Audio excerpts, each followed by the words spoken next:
Hello everyone, নতুন একটা video নিয়ে চলে এলাম। খানাকুল মুন্ডেশ্বরী নদীর ওপর কাবিলপুর গ্রামে বাঁশের সেতুর ওপর দিয়ে যে সাধারণ মানুষের যাতায়াত, এর সমস্যা এবং অসুবিধার কথা তুলে ধরব।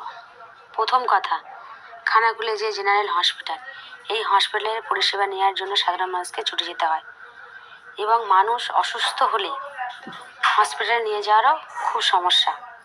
2 নম্বর, খানাকুলে যে বাবা ঘণ্টেশ্বর মন্দির, সেই মন্দিরে যা আসারও খুব সমস্যা।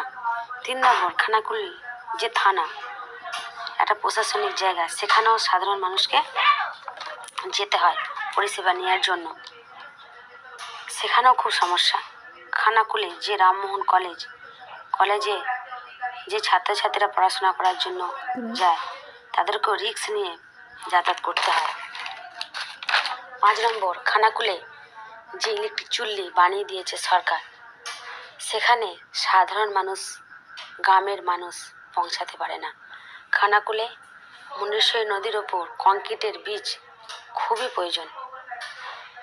বন্যার সময় নদী উত্তাল হয়ে ওঠে, নদীর ভয়াবহ রূপ নেয়, সেই সময় সাধারণ মানুষকে জীবন হাতে নিয়ে পারাপার হতে হয়।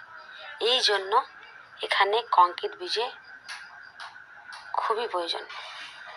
এখানে একটা কংক্রিট ব্রিজ হলে গরিব সাধারণ মানুষ উপকৃত হবে।